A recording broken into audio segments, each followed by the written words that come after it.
حلو قوي. إحسان سلطان من المنصورة، من 6 ابريل في اشتباكات في المنصورة. استاذ احسان. ايوه يا استاذ محمود. استاذ احسان انا متاسف. استاذ احسان معلش. هو انا هلخص لك الوضع ببساطه عشان ما نتكلمش كتير. هو احنا كنا واقفين عندنا خط سير محدد المسيره بالاحتفال بفعاليات الحركه في 6 ابريل. ايوه. فاثناء تجمعنا على اعضاء الحركه عشان نكمل خط السير، في حد اسمه مجموعه كده اسمها حركه شباب الميدان. ماشي. احنا اصلا كنا بنجمع نفسنا عشان نكمل المسيره، فهم قالوا لنا يعني تخلوا الميدان خلال 5 دقائق عشان ما نعملش معاكم مشاكل. فاحنا قلنا له بكل بساطه يعني حضرتك مين عشان تعمل معانا كده يعني؟ فقال لنا احنا اللي بيقول عليهم بلطجيه. وطبعا بداوا يعني فجاه واحده وبدون اي مقدمات لقينا اسلحه بيضاء وعصيان حديد وفروع شجر وكل ما ممكن ان تتخيلوا من انواع الاسلحه اللي ممكن تشال، وبيهجموا علينا. يعني لقينا بقى فجاه واحده يعني بدانا نثبت، يعني ان احنا مش متعودين ان احنا نهرب من المكان، يعني بدانا نثبت قدام الناس دي. فجاه واحده لقينا ان في اصابات ما بيننا بالجمله، فبدانا نشيل الناس ونهرب لان ما عادش ينفع نقف، لان احنا مش عارف، انا ما خدتش بالي ولا انواع الاسلحه اللي ممكن تتخيلها. دقيقه واحده يا استاذ احسان معاك. انا مش عارف، انا اتهيالي ولا يعني؟ طب اشرح لي بس بالراحه شويه، خليك بطيء عشان نفهم اكتر.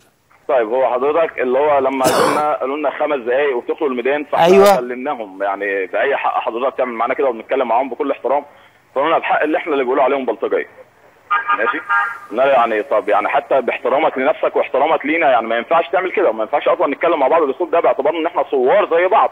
ماشي؟ طيب. ففجأة واحدة لقينا ان في ناس جايه تبعهم من ورا كده، يعني احنا شايفينهم جايين من بعيد باسلحه بيضاء وشوم. مين دول؟ وعصيان حديد. مين دول؟ اسلحه بقى يعني كل اسلحه ممكن تتخيلها يعني. مين دول يا احسان؟ ما حدش يعرفهم، كانوا بينزلوا معانا كل مره وكل مره كانوا بيحاولوا يعملوا مشاكل، بس احنا كنا دايما لان احنا بنحاول نتعامل بالعقل فكنا بنتفاداهم على لاقصى حد يعني. لكن النهارده واضح ان هم كانوا يعني جايين مصممين لازم يحصل ضرب ولازم يحصل اصابات. اغلب اعضاء الحركه المشاركين في المصيره ان لم يكن كلهم، بينهم البنات والولاد تم اصابتهم. في حد عندنا مصاب بارتجاج في المخ، هو دلوقتي في غيبوبه. ماشي؟ لانه حد ضربه بعصايه حديديه على راسه. فربنا يستر يعني، احنا واقفين قريب من المستشفى، يعني ربنا يعديها على خير لان الموضوع يعني مرعب بالنسبه لنا. واغلب اعضاء الحركه بقى اصابات، وفي اصابات كتيره جدا في الوشوش لان كانوا بيضربوا بمطاوي. وانت مش عارف مين الفئه الثانيه دي خالص؟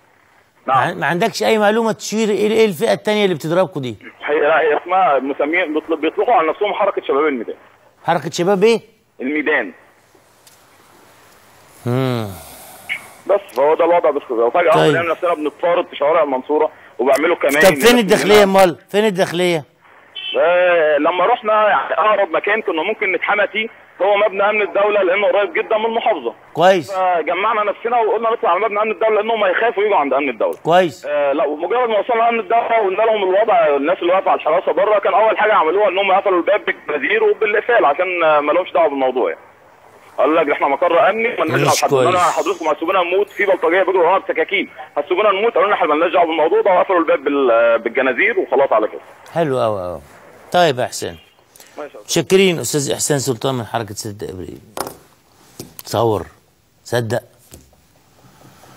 ان انا اروح استنجد بالشرطه فيروحوا قافلين الباب بالجنزير وداخلين جوه، اقول لك انا في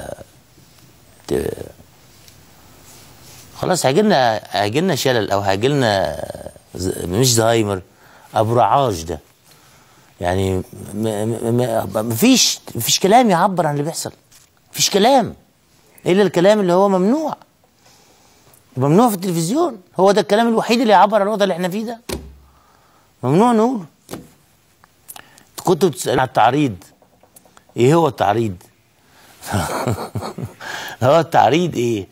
التعريض ان مثلا يعني اقول له وحيد انت اتاخرت ليه؟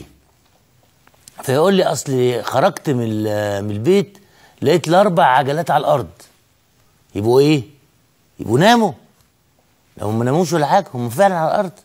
فوحيد ما كذبش، هم العجل فعلا على الارض، بس هو ما كذبش، بس هو كان بيتسنكح في اي حته. انما هو قال لي ال4 عجلات لقيتهم على الارض، فانا افتكرت انهم نايمين. هو ده التعريض. بس للاسف احنا عدينا مرحله التعريض، عديناها بكتير. بقينا مرحله بقى الكذب اللي هو عيني عينك كده، يعني كده اهو ببص لك اكذب وابص لك في وشك.